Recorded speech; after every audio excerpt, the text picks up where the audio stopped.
Hey guys, welcome to another video on the Inside Spurs channel. Happy Friday morning. Hope everyone's all right. Hope everyone is okay. In this video, we're talking about the reports that came out yesterday surrounding Ange's future at Tottenham Hotspur, as well as the sort of manager list that has sort of revealed itself. We have an update on Fabio Paratici potentially now staying at Spurs. So we have a bit of a chat about that. We've got an Antoine Semenyo valuation.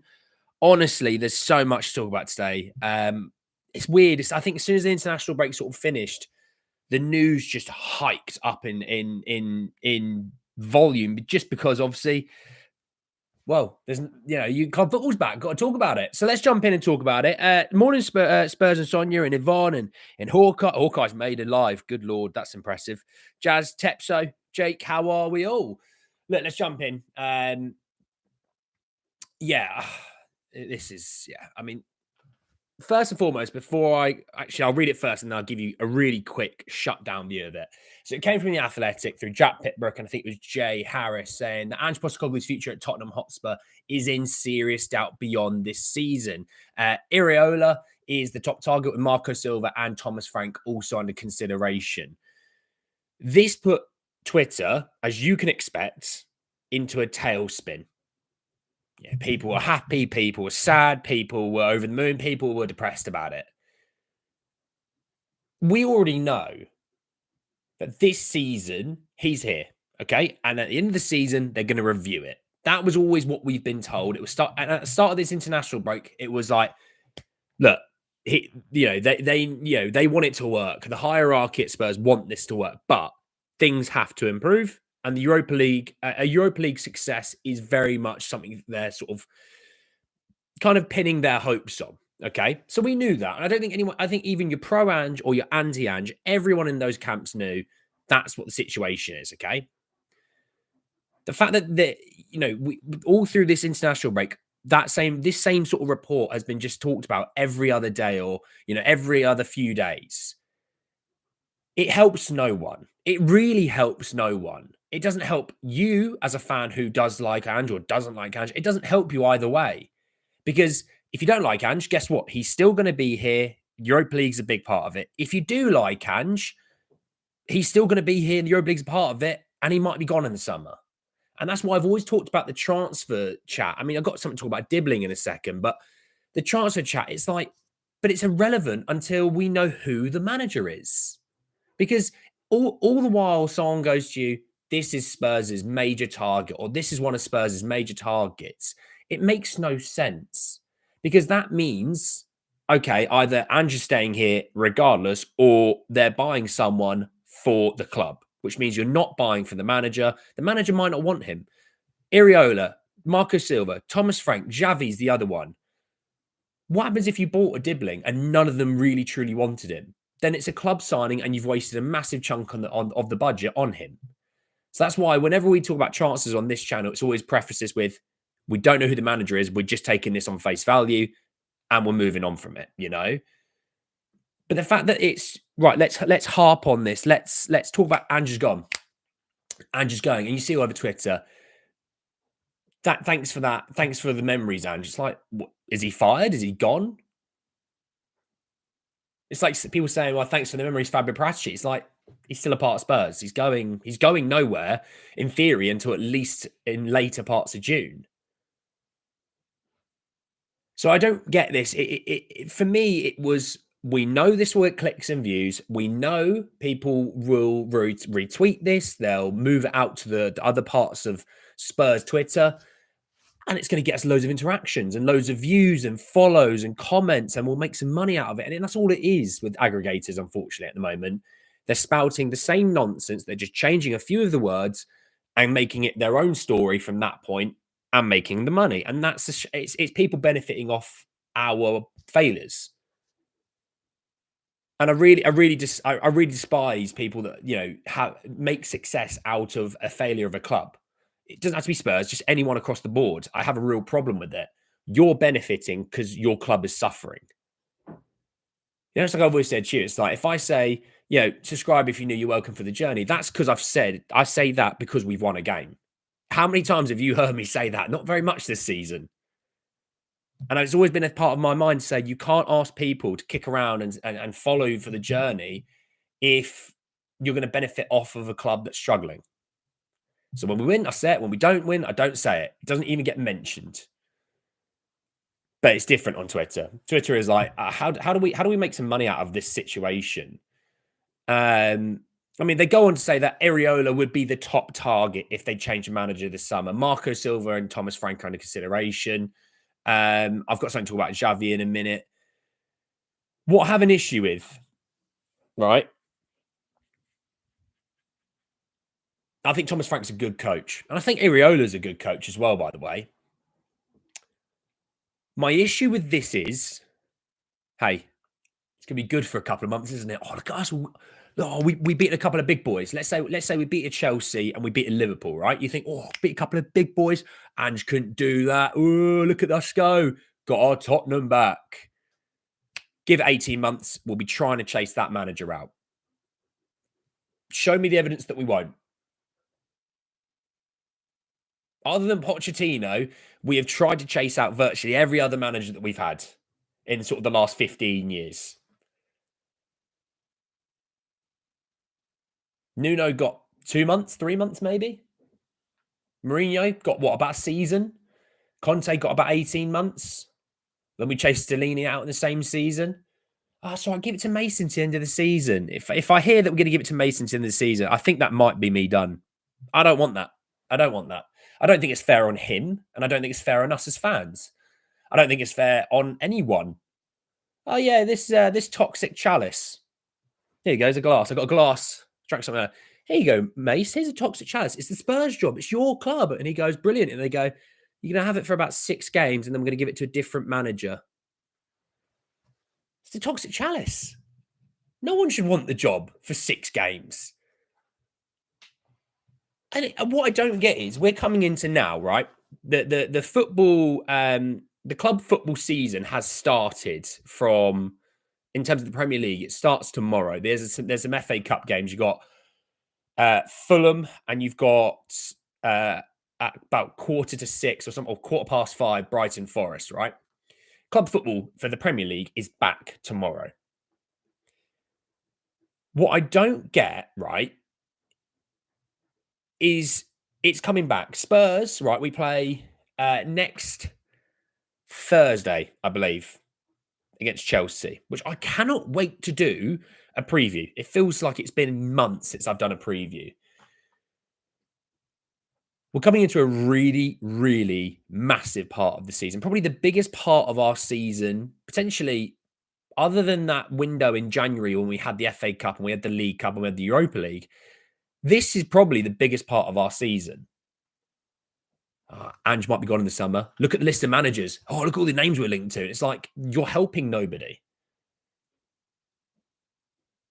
Like I said to you, it doesn't matter if you're Ange in or Ange out. I'm in the middle. I'm in that grey area. I'm in that grey area right there. That wall is grey, by the way, if you didn't know. It might not show up very well on the camera. It's grey, right? That's the grey area. I'm sat in the grey area of I'm neither Ange in or Ange out, right?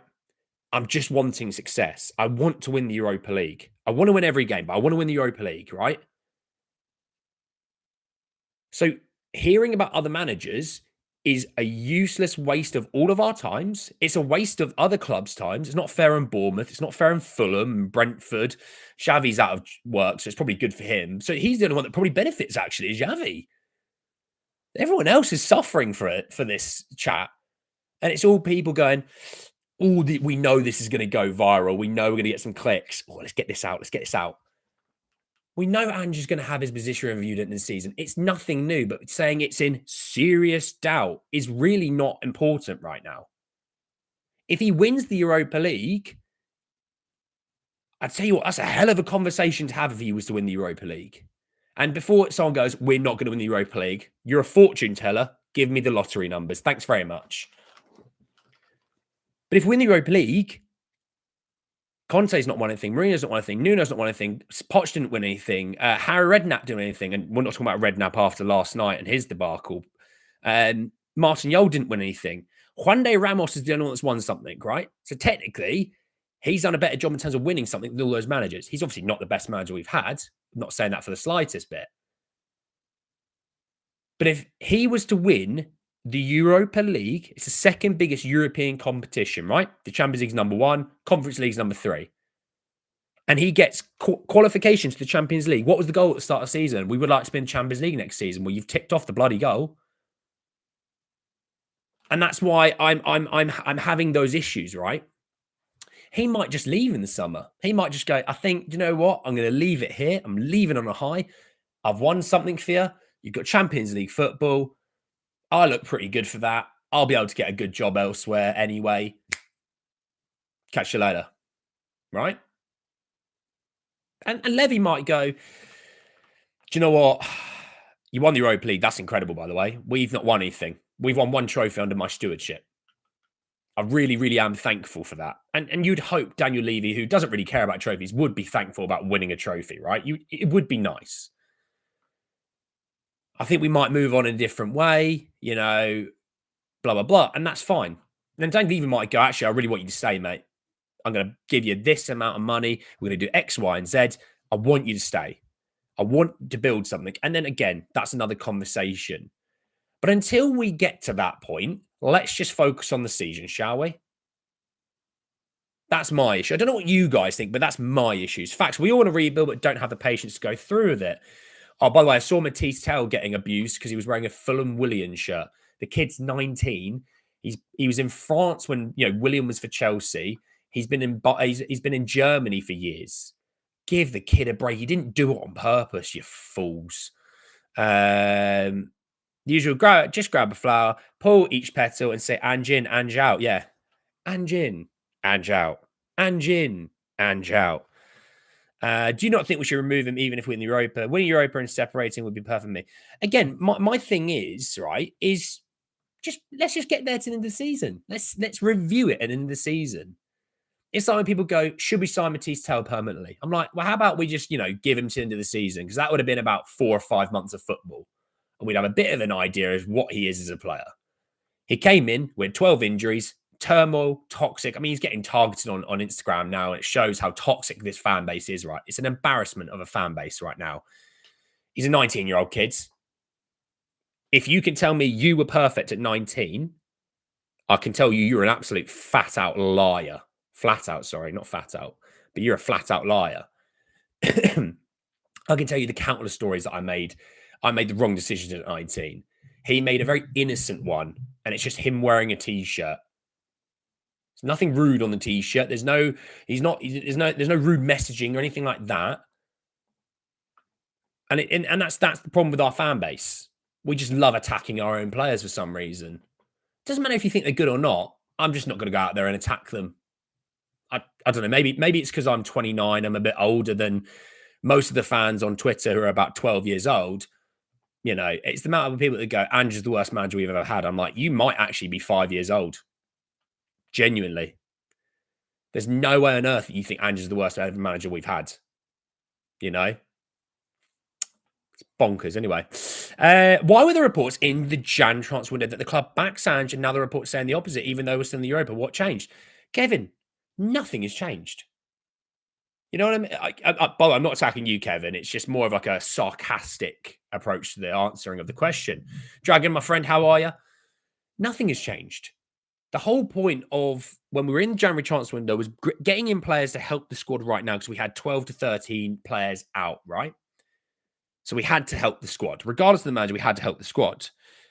And the idea was we're going to review the situation with Ange at the end of the season. And that was the same messaging that we got at the start of this international break. They're going to review it at the end of the season. International breaks finishing. Ange is in serious doubt. It's like, what? No, he's not. How about you just follow what everyone else has said? They're going to look at it at the end of the season. The serious doubt is if you get knocked out by Frankfurt and you stink up the gaff in the Premier League from then on. Yeah, you are in serious doubt. I can promise you that. But if he wins the Europa League, serious doubt.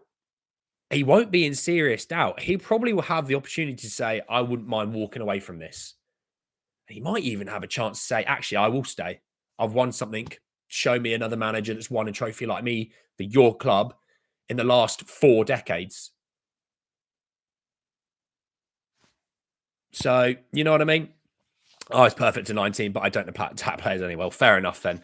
Winning cup is not a given right. There are many factors that go against the team and beyond Ange's control. Absolutely. Any news on Kulu and Richie? Nothing right now. I did see an odd report. I didn't do enough digging into it.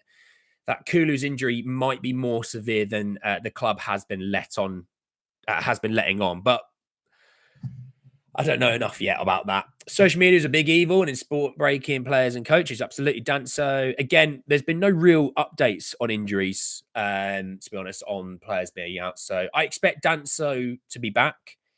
Richie was doing his individual training before the international break. So you think by the time, let's say the international break started, or they went off onto the international break, 10 days? Let's say 10 days ago. He was already training before that. So about 2 weeks ago. We don't play for another it'd been 3 weeks. You expect Richie to be able to at least sit on the bench and give you some minutes. So yeah, you would expect Richie to be back. Kulu, not it's quite as anything on Big Kev. I don't think it was a very serious injury. I think it was just sort of, a small one. So, a few weeks out that he's missed probably 3 to 4 weeks, obviously with the international break being a part of that. You'd expect Big Kev to be back again. We've not heard anything. Kulu, we'll see.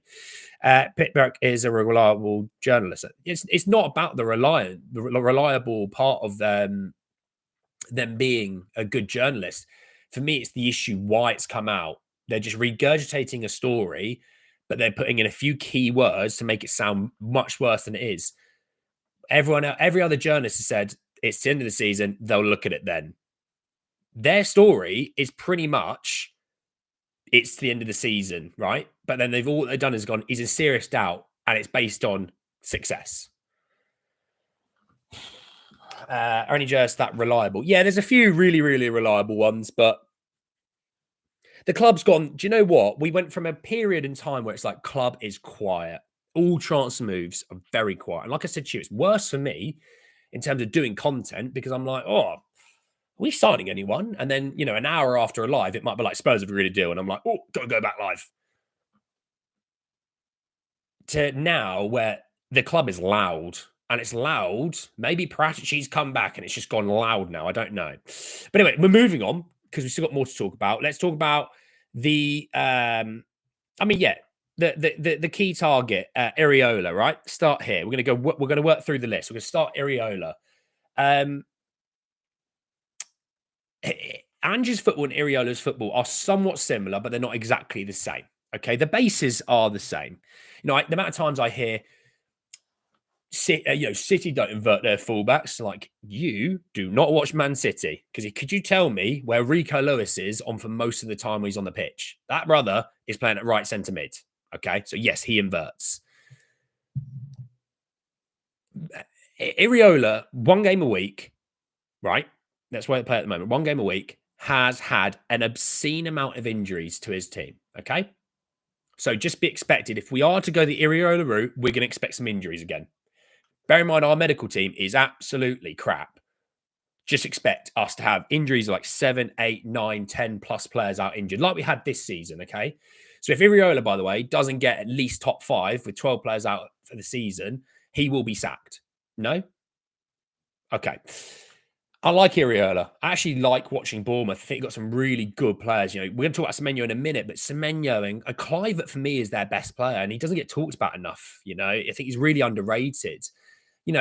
People like Kirkes, Zabarnyi, Senesi, Huijsen, there's a lot of really, really solid players who, they're not world class, but this is their job and they do it really well, right? What I don't get is we will go a route with Iraola. We'll love him for 6 months. Oh, look at the football. Oh my God, we're beating the big teams. Okay, we lost a few games, but that happens. It's a new manager. It's a new regime. We need to be patient. Give him multiple windows.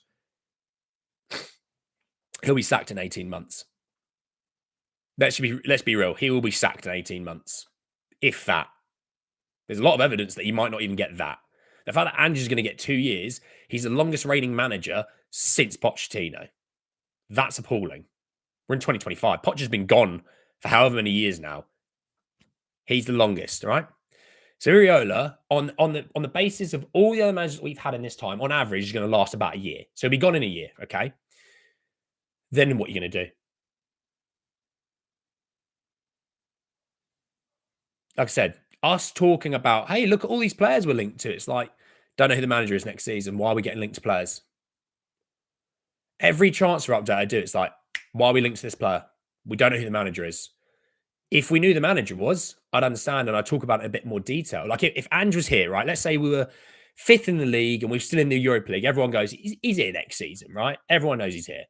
Cool. Let's look at Tyre Dibbling. Does he suit Ange Ball? Does he suit this? But we don't know if Ange is going to be here next season. And we're being linked to players. If we don't know who the manager is, then it's a club signing. And don't you think that's been a real issue that we've signed too many players as club signings? How many managers have wanted all the players they've been given? Jed Spence was not wanted by Antonio Conte. He was a club signing. Don't you think Conte probably wanted that sort of 20 million or whatever the deal was in total? He probably wanted that 20 million to put towards another centre-back instead of Longley. But instead, we got him Longley and Jed Spence. He didn't want either of those players, really. He made do with Longley because it was Longley or nobody. It was like, oh, I've got to make do with someone. I need someone at the back, you know? Marco Silva, he will be sacked within a year, in my opinion. Good manager, wasn't good at Everton. Okay, we know that. He's had a good bit of success at Fulham. He's done well there. We will chase him out, not because he's a bad manager whatsoever. He doesn't play the nicest of football, and Spurs fans crave nice football. It's one thing that we love Poch for. Look at the football we played. Look, we won nothing, but look at the football we played. Well, then Marco Silva better win a trophy every single year if he wants to stay at Spurs, because the football's not great. We chase Conte, we chase Mourinho, and we chase Nuno out. Well, Nuno's third in the Premier League right now, right? Mourinho, since leaving us, became the first ever manager to win all of the European competitions. He won the Conference League with Roma. And Conte, right now, is fighting for the Serie A title. Okay, it's his first job, it's his first season, so can't really say, oh, he's won the Coppa Italia, he's won this, he's won that. You know, they're going to be back in the Champions League next season as a minimum, you would think, right? So why does anyone think Marco Silva would last any longer than they would be? I don't see him even getting truly backed either. And also, he's going to be changing the way of football that we play. So therefore, you're going to need to give him 4 to 5 windows to fix things, which means you need to give him at least 2 years. They won't give him that. So it's an irrelevant managerial pursuit, in my opinion. Thomas Frank. Now, of all the managers we link to, I'd probably say Thomas Frank would be the guy that I want out of the 3 of those, okay? But again, with Thomas Frank, you need to give him multiple windows. He doesn't play the style of football that we play right now. And at times they play with 35 to 40% possession. He's got a good eye for some, in the diamond in the rough signings. Johan Lang is a massive fan of him. He actually wanted to get Thomas Frank to become the Aston Villa manager back in, I think it was 2022. So Lang has a bit of a thing for Thomas Frank. And Thomas Frank might look at it and go, I've got Brentford as a regular Premier League side. I might not be able to take this any further. They're a mid-table side. Tottenham job's really appealing. They're going to pay me, 4 or 5 times my wage. I'm going to have a bit of a bigger checkbook to play with. There's some really good players there, blah, blah, blah. But are you going to give him the time necessary? All these issues come down to, are you going to give the time necessary to these managers to deliver what you as fans want? Are you not, if they lose a game, are you going to jump down their throat like you do every other manager and every player that we have because you're very reactive fans? Or are you going to go, there's going to be some great times and there's going to be some crap times? Are we going to be aware, hey, we're going to lose a few games. We're going to lose 4-1 in a few games. We're going to lose 3-0 in a few games. There's going to be games away from home where we look awful.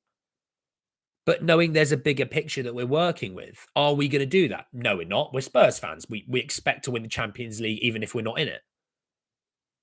We expect to win the Premier League. We expect to win the League Cup, FA Cup, all in every single season, every year. because a lot of our fans don't understand what football actually is. They play Football Manager. Like I play Football Manager.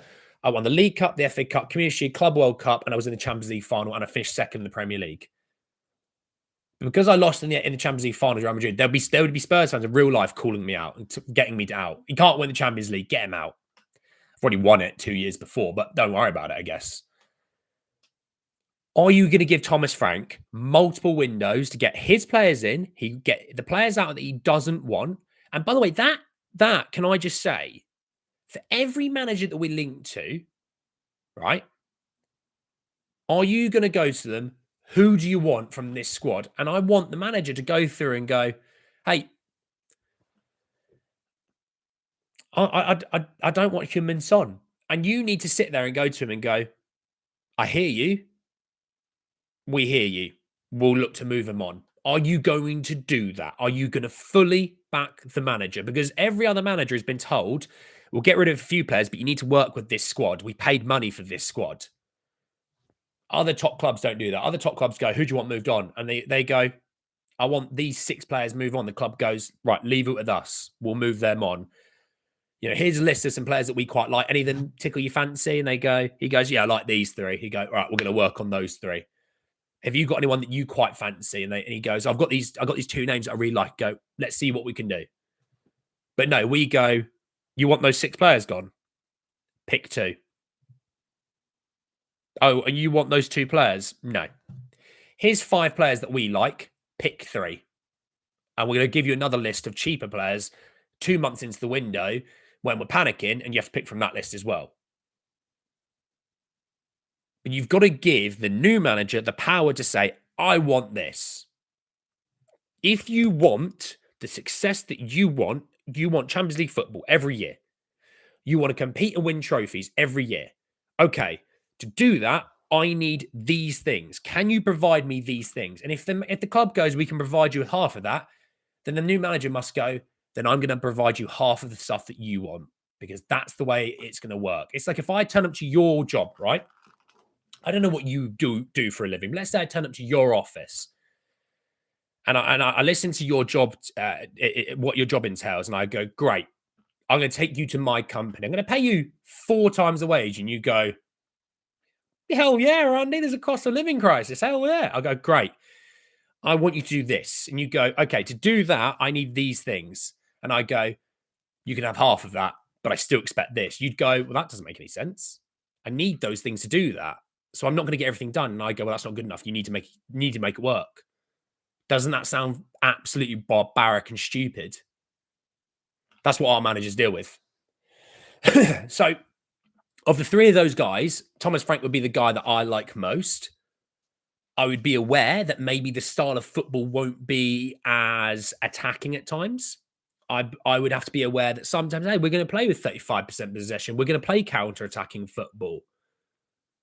Are we going to sit there and understand that we are in a project? Can we actually stick to a project? Yeah, Arteta finished 3rd with Arsenal for multiple years. Klopp didn't have success straight away at Liverpool. Pep didn't have success, and all of it at the start was City. Look at Man United, spent loads of money. Nothing's worked since then. They've won a few FA Cups. You know, they've got into some finals and they finished in top 4. But for the money they spend, don't you think Man United should be challenging for titles? Look at Chelsea. Chelsea spent 1 point however many billion, right?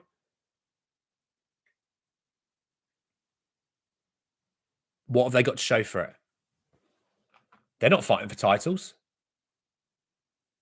In terms of Premier League title, I mean, they've had, cup finals. So are we going to listen to a guy who goes, hey, it's a project. There's going to be some good and bad times.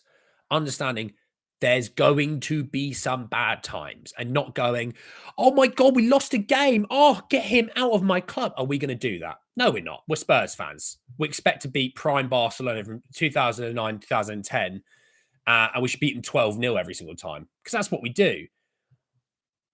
But if we're going to be patient and we're going to back a manager and go, look, yeah, we lost the game. Happens. Let's get going to the next one. Let's go again. Then let's do it. Fine. I get it. But it doesn't matter until the end of the season for me. You see what Ange's got until the end of the season, and we work from there. Anyway, moving on. Moving on. Let's talk about this report around Paratici. Comes from Rudy Giletti through Team Talk saying that Fabio Paratici return to Tottenham is imminent as band transfer guru eyes 2 key targets. Again, why is he eyeing targets when we don't know who the manager is? But anyway, it goes on to say that Fabio Paratici is on track to return to Tottenham once his suspension ends in the coming months, despite a top European side trying to beat Spurs to a signature. AC Milan. It goes on to talk about his suspension, irrelevant. So the two names. This is what I mean. This is I've just seen the. I'm reading this as you're looking at me. I'm sorry you have to look at me, by the way. Team Talk can reveal that Paratici has also been involved in discussions regarding midfield reinforcements for this summer. The transfer guru is understood to have put Torino Samuele Ricci and Atalanta star Ederson on the Spurs' radar. Now, we've been linked to Ederson for how long? That is not a manager signing. That is a club signing. I'm fed up with club signings now. It's just doing my absolute head in. How many of these signings are we signing players that are manager signings? And managers have to sign off it. They have to say, yeah, they're his signings, because what else is he going to do? He can't say, well, they're not my signings, because that's an awful look. But we don't know who the new manager is, and we're going after a guy that we've been linked to for what? At least a year. It's a club signing. It's not a manager. Like I said to you, let's say Thomas Frank's the manager next season. Who the hell says Ederson's a player for him? Thomas Frank he doesn't suit my system. I don't really rate him. Well, make it work. We like him. That's what it's about. It's just, it does my head in. You do need to be patient with projects, but there needs to be some green shoots, which we've not seen Ange tenure since the first 10 games. Okay. Against Bournemouth, most teams don't sit back, but when Iraola plays a system with us, teams will sit back and he might face the same issues. Ange fans won't be patient. The cycle repeats. So, to your opinion, do you think if Levy gave Ange the money next season, do you think he can win anything? Well, mate, we could still win something this year. I'm not focusing on next year. I'm focusing on this year. We still got stuff to play for this year. The club should be thinking about next year, right? They should next season. They should always be thinking about next season. You always think ahead. The amount of times you get clubs who buy players a year in advance. Yeah, he's 21. He's a bit rough around the edges, but a year he'll be good. It's what those big clubs do, right? It's what we've tried to do a little bit of. We've gone too far that way now. Let's just bring it back to the middle. Oh, there we go. Here's Solanke over here standing on his own. Here's a bunch of 18, 19-year-olds who are just about legal to buy me a beer in a pub. Let's bring it in here. Let's get a few of these young ones. Let's get a few of these more ready-to-go ones, and we'll add them all in, right? It's just, it's not about statements on, which is nonsense. Imagine if Spurs bought Belabor and Huijsen last summer. Fans would have lost their... Yeah, they would have done. They would have done. People still talk about Grealish and Zaha. They do. I mean, I talk about them every now and then, but you still hear about fans, well, we could have signed this guy, could have signed that guy. For me, it's really irrelevant. But yeah, apparently he's expected to snub Milan for Tottenham, and it looks like he's going to come in and we're going to go right after Serie A players again. So we'll see about that side of things. Hey, XL, mate, how are you? Every club has club signings. It's no longer manager, but head coach. Richie back in training. Why don't we use the 100 million for Cunha instead of Dibbling? Cunha's not worth 100 million, mate. Neither is Dibbling. And it's quite funny listening to other fans and seeing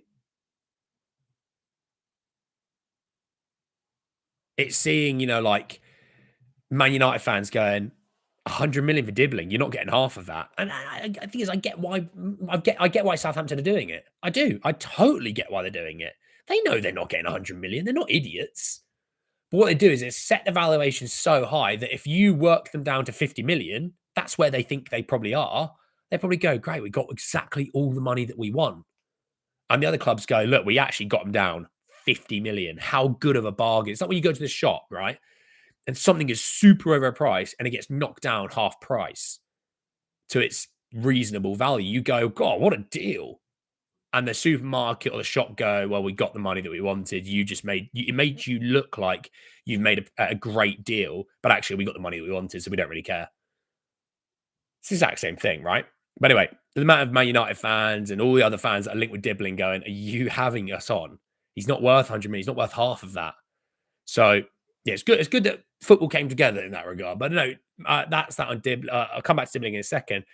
But there are reports. This actually comes from the United stand. I found it on the United stand from Mark Douglas, who put out that the asking price for Bournemouth's Antoine Semenyo is 70 million. The transfer market is screwed, isn't it? You know what I mean? It's just absolute. It's screwed. Like 70 million. 70 million, like that used to get you near enough Cristiano Ronaldo and Gareth Bale and world-class players. Now it's getting you a 19-year-old from Southampton who's got 4 goals in 30 games. And I like Semenyo, but Semenyo's not worth 70 million. What a weird old market. You know, it's unfortunately a lot of the big boys have spent too much money on 18, 19, 20-year-olds for 45, 50 million. They're not worth anything near that. And the rest of the market then rebounds and reflects the stupid money that's in the market. And of course, if a Premier League side is buying a player, whack on a few extra quids. They can afford it. But look, 70 million for Semenyo, let's stay away. Not interested. Not interested. Dibbling, anything more than 50 for me, not interested. We'll move away from him. You know, let's see what happens in the summer. But if Thomas Frank's on this, you go, Thomas Frank. Well, Thomas, do you like Brian Mbeumo? You quite liked him at Brentford. Do you like him here, Thomas? And Thomas goes, do you know what? Yeah, I do like him here. We go, well, do you know what? We'll go and have a look at him, shall we? And then we'll go, he was too expensive. Here's an 18-year-old for 5 million. Obviously, that's what we do. But, you know, Brian Mbeumo would be cheaper than Dibbling and Semenyo on those figures. He will be cheaper. How much cheaper? I don't think a lot. But he's also better. I'd probably say he's probably better than both of those guys. He's definitely better than Dibbling. But obviously, Dibbling's upside and ceiling probably is a lot higher. But his floor is probably a lot lower than both of those players. I'd probably say Semenyo's got less of a ceiling than an Mbeumo, but his floor is a lot higher than Dibbling's. Whereas Mbeumo is, you know kind of what you're going to get in terms of his ceiling, and his floor is a lot lower than both of those guys. So, you know, for me, that's the one of the right wing of the 3 main right wings we linked to, and Mbeumo would be the guy that I want. But it doesn't matter until we know who the manager is. That is the key thing. Last thing I will talk about is, I've just seen Twitter's gone mental for the Pratici news. How about let's just, wait and see on Pratici, okay? And also, do you know what I don't get? Is we already have a director of football. So what happens with Lang? We're not getting rid of him, are we? It's like hiring a top baker for a sushi restaurant. These are the ingredients we have to do the cooking, right? That's a good one, Kevin, actually. I like that. But continuing warnings, yeah, absolutely. Andy, I'm old enough to remember the first £1 million player. And Excel, I've seen your comment. I am not old enough to remember the first £1 million player, mate. Shut up. I'm 29, all right? These are hard times. If we can't go through that, then we'll never go to the next level. Frimpong's asking price is 30 million. I think Frimpong has got Liverpool written all over it. So fans and fan channels have got the Dibbling transaction strategy worked out from Southampton's side, and professionals in the clubs are naively thinking they got a deal when they get a lower price. I'm just saying that's how it works in business, mate. I think, look, Southampton know they're not getting 100 million. They know they're not. The buying clubs know they're not going to pay anything near 100 million because he's not worth anything near 100 million. But it's negotiation. If you play even Football Manager and FIFA, you even know how negotiations work. I want this. Well, I want to offer you this. Well, let's work somewhere in the middle. Simple as that. Anyway, right, last little bit that I want to talk about is on Xavi. We obviously are linked with Xavi, and there's talks about how You know, would Prashi, if he was back in charge, bring in Allegri? I don't think so. We've done the Italian manager who wants to play with 1% possession and win 1-0. Doesn't work. He plays a back three. He does exactly Conte football. And Conte was fourth and we ran him out of the club. But Andy, his messaging, he went against the owners. Like 2 days later, took it all back. People seem to forget that point, and it's one of the biggest points. I agreed with what Conte said. And then 2 days later, he pooed his pants and took it all back. Or 3 days, whatever it was. His next time that he was talking about it. So I don't want to hear Conte revision him on it. But we've done the Conte thing. Allegri is another Conte. So we're not. I think even Prachi would probably go, oh, probably not the smartest decision, you would hope. If he thinks it is, you back him, because obviously you have to try and back the manager, but give it a year, he'll be gone. But on Xavi, supposedly, Prachi quite likes Xavi. Supposedly so. I saw a few different ITKs saying it. I don't know if there's anything in it personally. Xavi is good with youngsters. A lot of the youngsters that you've seen at Barcelona at the moment who have come through, Xavi had a massive part in their development. So he does work with youth. But Xavi also likes quite expensive players. He brings in ready-made players. So you have to be ready that he does, as much as he does work with the youth, and he likes working with the youth. I think he understood at Barcelona, hey, I was a youth guy that was coming through. I wanted someone to give me a chance, and they did. And he'll do the same with other players. But are you also going to spend the money that he wants you to spend? Because they brought in Lewandowski, who's on crazy money. Frankie de Jong's still there on absolutely bonkers money. So are you going to do that? Are you going to spend chunks of money, even though you're, Barca are like, obviously their finances are a minefield of craziness, right? They still went for it. They were still like, what do you need, Xavi? Do you want this guy? Right, we'll see if we can do it. Let's move some money around. Let's, let's check under the sofa for a fiver, see if there's, see what I mean? We don't do that. We got that. We got some big money to spend. We just don't do that. So are you going to back him with the players that he wants that are going to go right now? And he would still work with, if he likes them, key part there. He'd still try and work with the Bergvaus and the Greys and those sort of guys. Matisse Tell if he's still here next season. Odebear and Mikey Moore and, maybe he likes a Scarlett or a Lancashire or maybe he likes a Valise. I don't know. But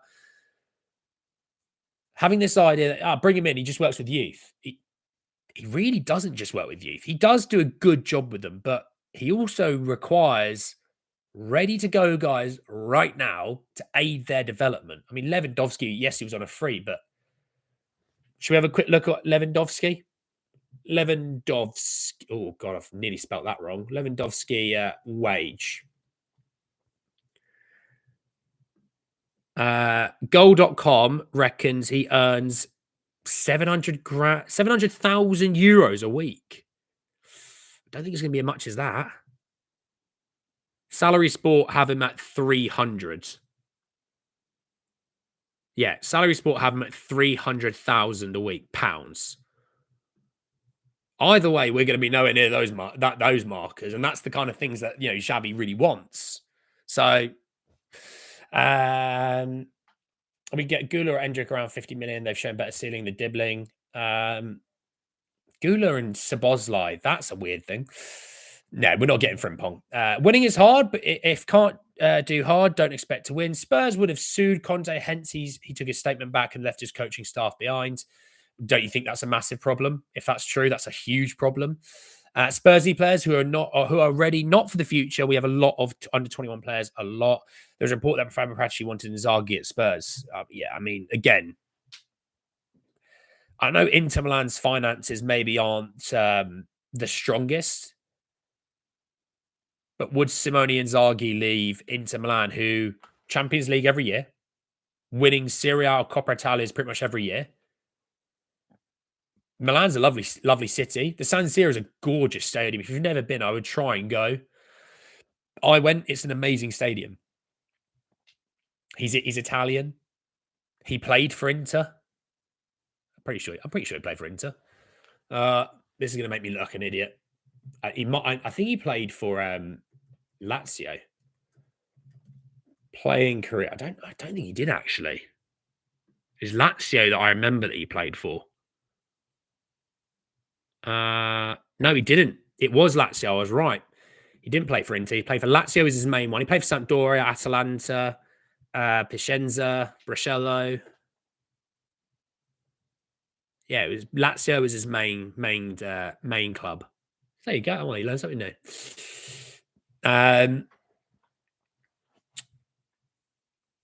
Club signing seems like Levy admitting no confidence in the manager will last. Was that? Wouldn't work with Johnson, Biss, Bentancur, Radu. With Xavi, they're following the PSG. They are following PSG with Luis Enrique model this year model. Not sure what you mean by that, Jazz. I don't see he's getting from book. No, I don't. Lang has any thoughts of winning Silva. He's focusing on under 21. Maybe change him to be in charge of under 21s.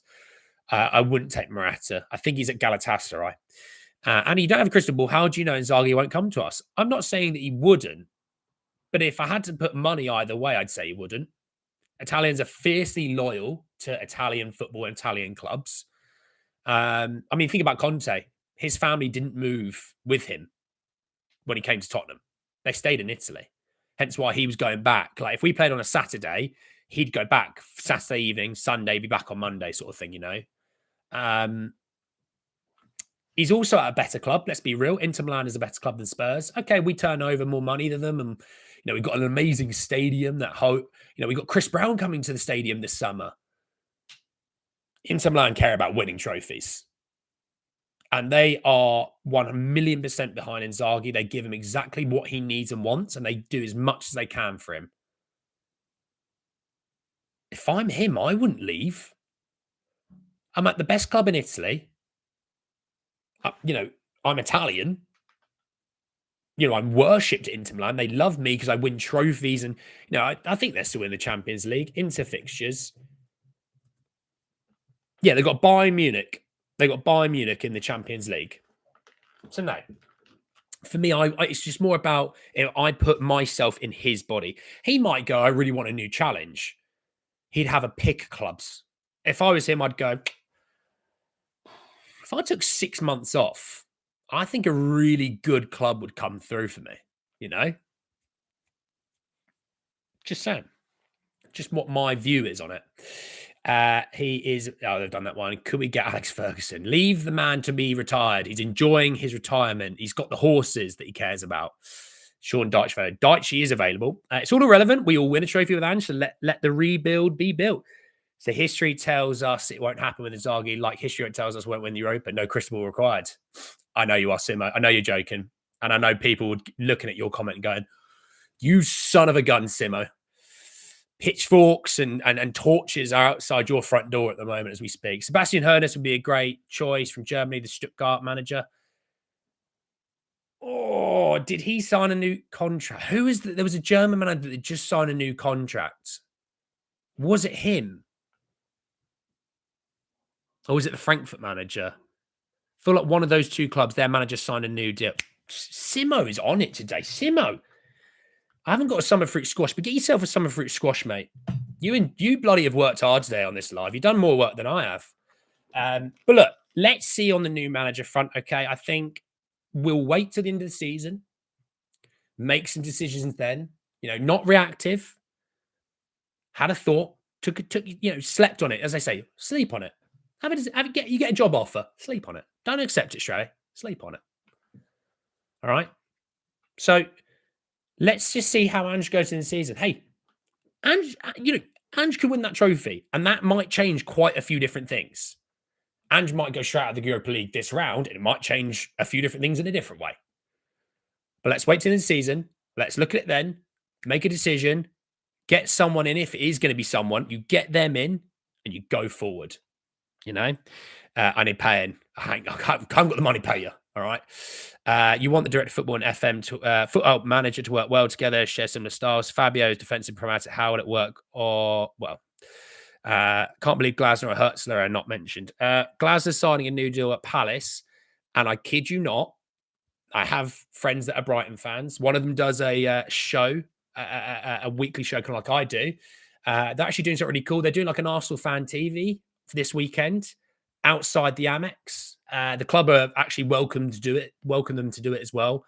They're not a miserable bunch, all right? They're a nice group of lads. And I've been on their show, Seagull Social. So they are doing I think a live video after the game, Saturday evening. So if you want to watch some Brighton stuff, Seagull Social, have a little look at them. Ben is my friend. Their fan base had issues with Hertzler for a little while this season. Obviously, it's settled down now because obviously they're having some success. We would take him in, we would chew him up and spit him out. We would 100% do that. You know it would happen. You know, Glasner too much, a bit too much towards Premier style good manager. That I like Glasner. And when Palace are flying, Palace are a good watch. They're a good watch. Helps when you've got Ebericheze and Elise. That definitely does help. By the way, Elise, what a player Michael Elise is. My God. Watching it at Bayern Munich and going, is he like their best player at the moment? And then you go, oh, no, okay, that's Harry Kane. Is he their second best player? You go, well, that might be Jamal Musiala, but he is definitely third. He is incredible. If we want Ernest, even if he signed a new contract, we'll pay what's needed no matter what, even if it's 10 to 20 million, just pay it. Well, there's that. Would we do it? But anyway, look, let's just see into the end of the season. Obviously, loads of stuff can happen. We obviously play next Thursday. So Tuesday will be the Chelsea preview. I'm really looking forward to getting back to doing some previews again. It's been a long time. Regardless of the results, I'm just looking forward to doing that. We'll be back tomorrow to talk even more Spurs as well. Look after yourselves today. There's a load of sun out. I know a few of you aren't in the country and you're elsewhere and maybe it's a lot darker. But for yourselves that are in the country, it looks like there's some sun out there. Get outside. Get some fresh air. All right. So enjoy the rest of your mornings, your afternoons, your evenings, wherever you're in the world. And I'll speak to you all tomorrow to talk a lot more about Spurs. Take care, everyone. Peace.